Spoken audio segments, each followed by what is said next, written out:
Let's try this as Phil Gray will finally talk first time this year with the NFL lines. And, of course, Inside the Lines is going to be across the Rogers Sportsnet radio network this weekend. Yep. First weekend Sunday of at 10 a.m. the NFL. See, this is a real number, so therefore, Phil, who's almost a real guy.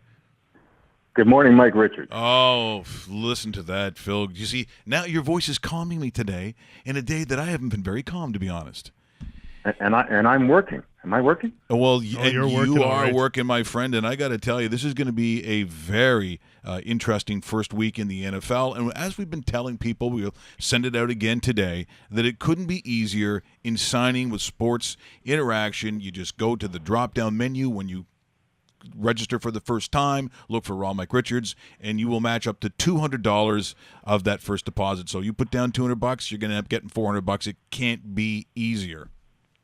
That's right, and we doubled it for new clients today, so that's $200 up from our regular $100. And you can also jump on our weekly pick'em. If you go into my promo, you can get down there, and every week we're going to have just a straight weekly pick'em and some great prizes, 50 prizes each week.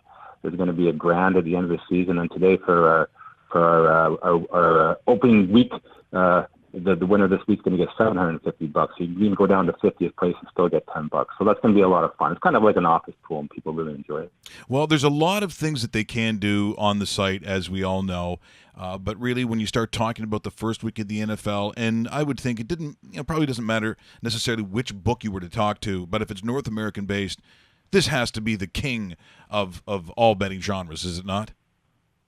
Well, for sure, yeah. It's the number one revenue generator for everybody, and we're really excited this weekend. College football this year has greatly expanded from last year, where we had about 60, 70 games on any given Saturday. Now we're going to have about 175. We're carrying all the FCS games, so there's going to be tons to bet. We're going to have halves on everything, props on mostly everything. So Saturdays are going to be crazy around here. So don't call me on Saturday, Mike. Okay, well, trust me, that's never going to happen.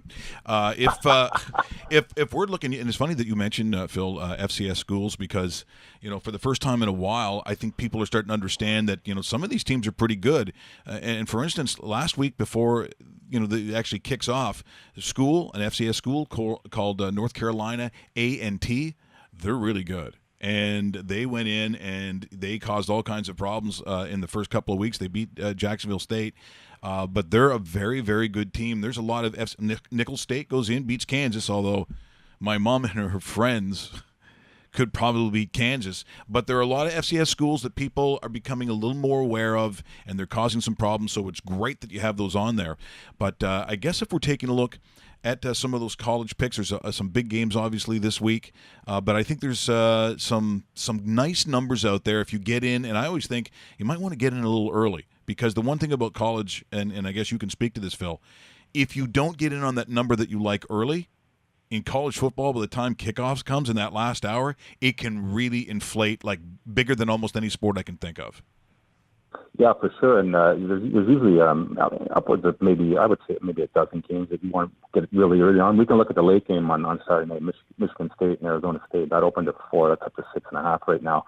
Minus 250 on the money line. That would probably actually, looking at the liability right now, it's going to be one of our bigger ones for the Saturday night. And that's probably going to get to a touchdown.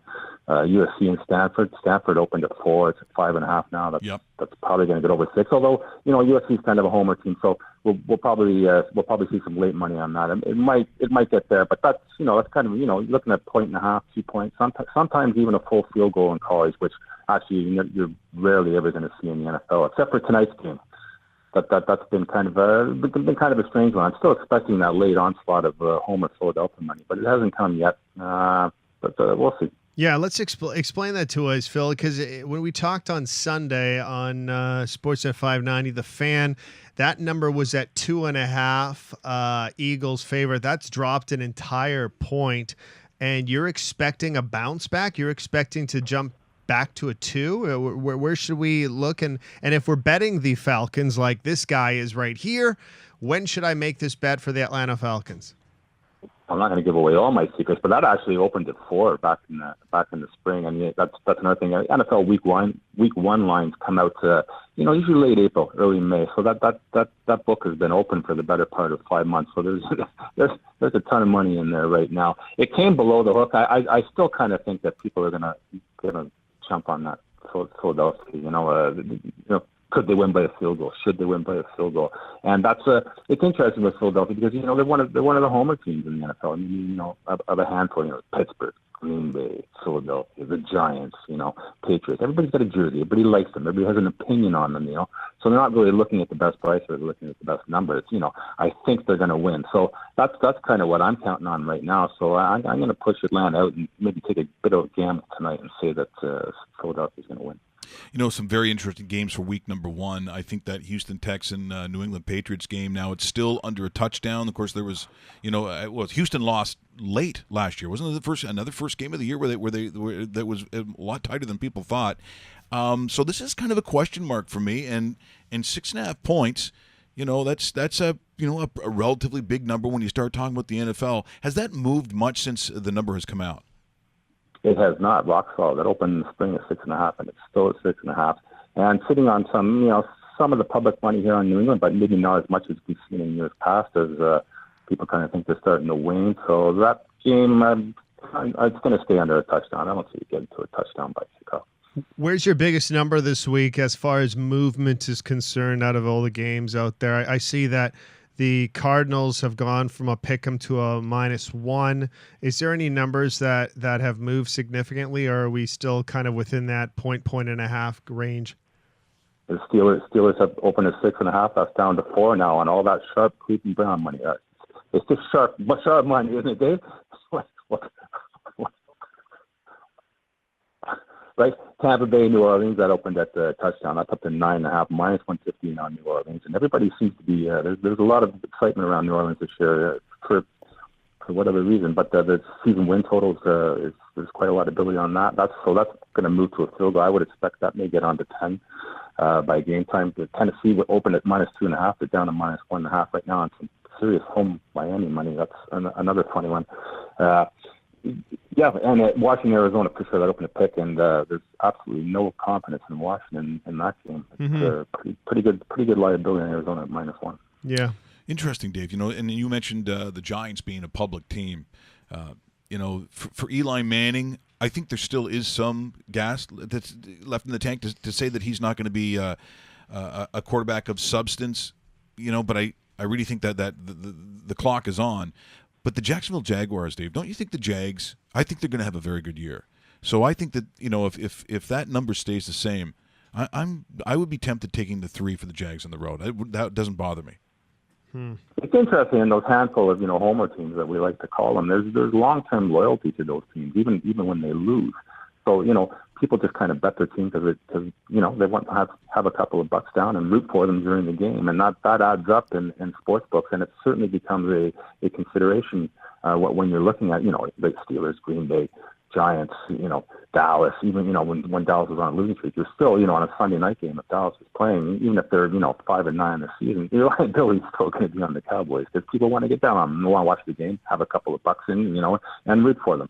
So it becomes on some of those games, almost the primary consideration on the liability.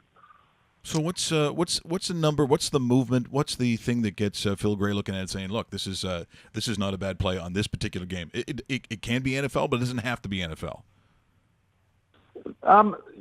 Generally, I look at the public money, and we're a public book, but sometimes you want to be on the other side of the public, but then it kind of goes in trends, and trends are real. I would disagree with that with a lot of other bookies who say they aren't. I tend to look at trends. So when we're on a public roll where we were a couple of years ago and we got absolutely smashed, then you know what? If the public's on and they've hit 3 or 4 weeks in a row, go with it. Whereas some of the conventional wisdom is say always bet against the public and you come out in the end when you've got the plus money. But it's a feel thing, and the book is it's kind of like its own entity sometimes. It moves and it twists around, and you kind of got to go with it and have a feel, and not gamble too much. We are bookmakers, so you look at the liability and you book towards that.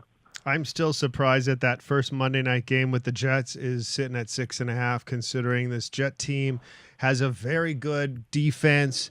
Sam Darnold wins the starting position, and he has himself at least an average offense, and that's kind of a 6.5 point cushion if you take the Jets. That's one of my Monday night bets, Phil, and I hope you push that number to a 7, which will make it even more enticing for our bettors out there. Or even 7.5 would be super fun. Pretty split action right now, and again, that's one of the numbers that hasn't moved from the spring. It opened at 6.5, and it sat there. And isn't that interesting? Though we will see a lot of lion action, but when we go to our futures, there's no confidence in them to get over the season win total. There's no confidence in them in either the division or the championship as far as the money is right now. Hey, Phil, thanks for joining us. It's going to be a very busy weekend for sure. We'll catch up next week and find out who were the winners. You bet, guys. Thanks a lot. That is Phil Gray joining us here this morning. And once again, when you look at some of those numbers, and we'll get into some of them more detailed, Dave's going to have his picks. We're also going to have Victor Newman's passionate picks of, well, I guess just passionate picks. Maybe a little hate in there. There seems to be in the room today. I'll also talk about afterwards, what is behind me? What is this unbelievable thing? People say, I want one. Well, we'll tell you how to get it. Yeah, just don't be fishing. Get me one. No, I'm not getting you one. You can have one, but I'm not getting you one. Let's make that clear. You want to try that number again? Well, hold on. Let me just. I really want this. Let me just tell you that you heard all the money that's coming from Sports Interaction. Yep. And I've told you how easy it is. And if you haven't seen this before, this is simply how easy it is to join Sports Interaction and take their money. They want to give you money. Help me help you. Here's Russell Graham. Russell Graham doesn't have a girlfriend. But he can have a sportsinteraction.com account. Right you are, Dave. Here's Russell going to the site. It's so simple, even Russell can do it. And he's mentally challenged. But he will need some help. Look at him filling it out. It's that easy and fun to do. But Russell's thinking to himself, how do I get that money? How do I get the up to $200? Here's how. You simply go to the drop-down menu. Look at Russell and the fun he's having. So what if his mother's knocking outside his door? This time it's not about magazines. It's this. He clicks on Raw Mike Richards, and any wager up to $200, Sports Interaction will match it. It's that simple. That money is yours from Sports Interaction and RawMikeRichards.com. What? Did we just become best friends? Yep.